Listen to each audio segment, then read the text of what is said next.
Another day, another basketball stories na naman ang pagkukwentuhan natin.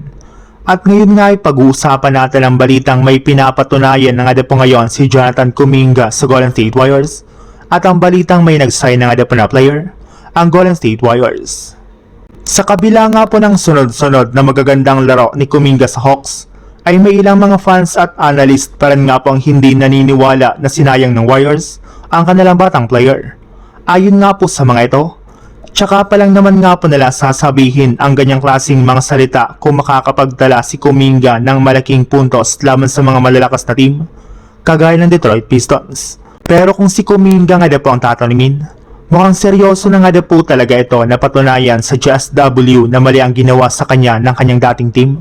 Matapos nga po nitong sabihin sa kanyang post-game interview na unti-unti na nga po talagang bumabalik ang kanyang kumpiyansa sa kanyang sarili.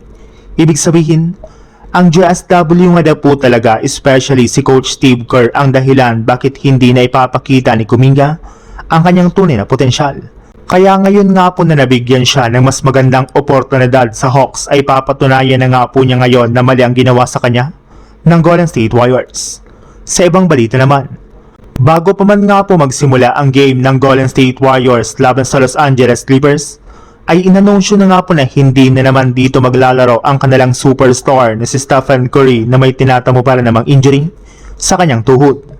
Hindi pa rin naman nga po humihilom ang bone bruise nito sa kanyang tuhod na siyang dahilan bakit kahit man ilang linggo na nga po siyang wala, ay hindi pa rin naman nga po ito nakakapaglaro. Bukod rin nga po sa kanya ay hindi rin naman nga po dito maglalaro ang kanilang mga player na sina Kristaps Porzingis, Seth Curry at maging si Will Richard, habang questionable naman nga po dito si Gary Payton II. At dahil nga po sa pagkawala ng ilan sa mga key players ng Warriors, ay magiging manipis nga po ang kanilang front court na bubuhin na lang na Draymond Green, Al Horford, Guy Santos at si Quentin Post. And speaking of Guy Santos, may lumabas nga po na balita na pinapirma na nga po ito ng multiple deal ng Warriors noong nakarang araw. Ibig sabihin, mananatili na nga po ito sa kanilang lineup sa mga susunod na taon.